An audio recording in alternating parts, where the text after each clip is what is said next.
우리가 함께 읽게 될 시편 34편인데요.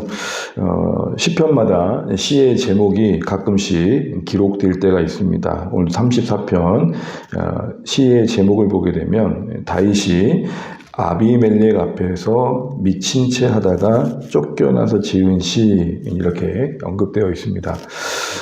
이 시의 배경이 되는 사건을 이제 한 줄로 요약하고 있는 것이죠. 이 시가 지금 담고 있는 이 배경은 이제 사무엘상 21장에 나오는데요.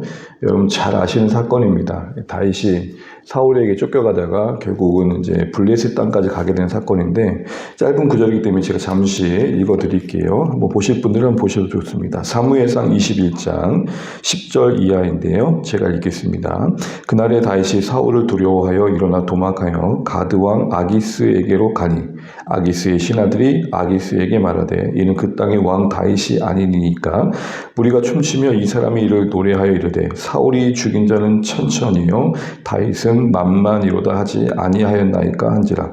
다윗이 이 말을 그의 마음에 두고 가드왕 아기스를 심히 두려워하여 그들 앞에서 그의 행동을 변하여 미친 채 하고 대문짝에 그적거리며 침을 수염에 흘리매 아기스가 그의 신하에게 이르되 너희도 보거니와 이 사람이 미치광이로다. 어찌하여 그를 내게로 데려왔느냐? 내게 미치광이가 부족하여서 너희가 이 자를 데려다가 내 앞에서 미친 짓을 하게 하느냐? 이 자가 어찌 내 집에 들어오겠느냐 하니라. 대충 들어보셔도 상황을 이해하시겠죠. 사울이 이제 다윗을 쫓는 상황에 참 큰 두려움이 이제 다윗에게 찾아왔을 때 가드 왕 아기스까지 간 겁니다. 어쩌면 다윗 입장에서는 오죽했으면 이제 거기까지 가겠습니까? 이방 땅이 있는 그곳까지 갔다는 건 그만큼 절박했던 상황인 거죠. 근데 상황을 보게 되면 되게 좀 그 다윗이 그곳에 방문했을 때 그 아기스 왕이라는 사람이 이제 그 다윗이 그 앞에 서게 되는데, 오늘 보게 되면 시편의 제목을 보면 이렇습니다. 아비멜렉 앞에서라고 되어 있습니다. 좀 모순되어 보이죠. 그런데 이 아비멜렉은 우리가 보통 애굽 왕을 뭐라고 부릅니까? 네, 바로라고 부르죠. 로마의 황제를 뭐라고 부릅니까? 가이사라고 부릅니다. 그러니까 이 아비멜렉은 블레셋 땅의 이제 왕들을 부를 때 썼던 호칭 정도로 이해하시면 크게 모순되진 않을 것 같습니다.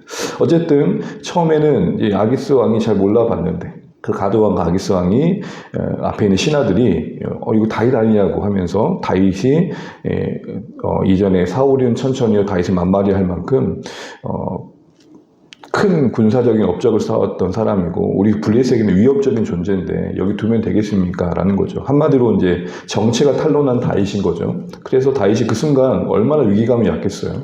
아, 이제 난 죽었겠구나 싶은 생각도 했을 겁니다. 근데 그때 어떻게 한 겁니까? 침을 흘리고 대문짝에서 문을 그적거리면서 미친 사람이 돼버린 겁니다. 그런 상황에서 지금 쓴 시가 바로 시편 34편입니다. 그렇게 미친 채 하다가 쫓겨난 시예요. 여러분 이런 생각을 해보세요. 이런 상황에서 이게 찬양이 될 만한 상황인가라는 거예요. 한때 골리앗을 쓰러뜨렸던 영웅 아닙니까? 그런데 이 순간 미치광이 흉내를 내면서 어쩌면 목숨을 구걸하고 있는 이 비참한 상황까지 처한 겁니다. 상황적으로 보면 여기서 오늘 다윗이 시편에서 고백하는 것처럼 1절 보시는 것처럼 내가 여호와를 송축한다. 내 입에서 항상 주를 찬양할 것이다. 나는 하나님을 자랑한다. 라고 하나님을 높일 만한 찬양이 가능했을까라는 거예요. 이 상황에서 터진 찬양이라는 게 좀 새로운 것은 우리가 보통 찬양 그러면 어떤 하나님의 기도의 응답을 경험했다라는 것은 뭔가 환경이 바뀌고 상황이 바뀌고 뭔가 내가 가시적으로 볼 때도 뭔가 내가 그 위기를 모면했다는 것을 확인할 만한 그 어떤 눈에 보이는 상황들이 아니겠습니까? 그런데 오늘 우리가 읽었던 아까 본문을 봐도 그 어디에도 그런 기적과 같은 일들은 있지 않았고 다윗이 기질을 발휘한 것 같아요. 그냥 위기에 본능적으로 생존 본능을 따라서 그냥 미친 척한 것 같아요. 그래 다윗은 어디서 하나님을 찬양하는 상연을 했을까요? 그 미친 연기 속에서도 무언가 하나님을 발견했기 때문에 했던 찬양 아니겠습니까? 그런데 무련듯 이런 생각을 하지 않았을까 싶어요. 가만히 생각해 보니까 그 상황에서 만약에 아비멜렉이, 그러니까 가드왕 아기스가 저 미친놈 없애버려라. 아이고 재수없어라. 그러면서 죽여버려라고도 할 수 있었잖아요. 바로 거기서 다윗은 그 수치스러운 상황 속에서 다 있는 하나님의 손길을 본 거죠. 네, 저는 오늘 다윗이 이 수치의 상황에서 미친 척하면서 이전에 영광스러웠던 영웅이었던 이 다윗이 한낱 미친 인간으로 자신이 처할 수밖에 없는 어찌할 수 없는 일상을 우리에게 보여주고 있고, 거기서도 다 있는 하나님의 손길을 확인했을 때 결국 다윗은 그 수치의 상황에서도, 그 낮은 곳에서도 하나님을 찬양하는 모습들을 우리에게 보여주고 있는 것입니다. 우리 살아가다 보면 이런 생각을 할 때가 있습니다. 야, 참 내가 이렇게까지 살아야 되는구나. 우리가 살아가다 보면 자존심을 구기고 어떤 생존을 위해서라도 그냥 오늘 다윗이 미친 척한 것처럼 자신을 바싹 낮추고 그 수치의 시간을 지나갈 때가 있습니다. 이런 생각이 몰려올 때는 참 무너집니다. 이렇게까지를 살아야 되나? 이렇게까지라도 밥 벌어 먹어야 되나? 자존심이 뭉개지고 삶이 무너진 것 같은 그 순간들을 지날 때 우리는 찬양이라는 건 거리와 먼 이야기입니다. 그런데 다윗은 바로 그런 자리에서 찬양합니다. 뭘 본 겁니까? 그런 중에도 베푸시는 하나님의 은혜.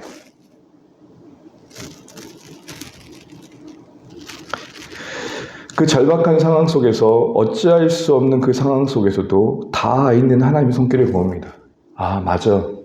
내가 이렇게 미친 채 할 수밖에 없는 초라한 상황이긴 맞았지만 그때 만약 하나님께서 나를 붙들지 않으셨다면, 보호해 주시 않았다면 아비멜렉 앞에서 난 죽을 수도 있었어. 바로 그걸 본 겁니다. 우리는 보통 거기까지 가게 하지 않은 상황을 기적이라고 말합니다. 굳이 블레셋까지 가지 않을 만한 상황을 허락해 주신 것을 기적이라고 생각합니다. 혹 거기까지 갔다 하더라도 아게스이 그 신하들의 말을 듣고도 내가 볼 땐 다윗 아닌 것 같은데, 그런 어떤 눈에 보일 만한 그런 흔적, 그 증거들을 생각할 때가 있습니다. 그런데요, 다윗은 미친 채 했습니다. 아니, 우리가 다윗이 한번 되어보시죠. 그 자리에서 그렇게 한다는 게 얼마나 인생이 무너지는 순간이었겠어요. 내가 하다 이런 짓까지 하는구나. 내가 하다 이렇게까지 살아야 되는구나. 그런데 상황은 바뀌지 않았지만 가만히 생각해보니 그 비참한 현실 속에서도 하나님의 손은 다 있었다는 것입니다. 이런 겁니다.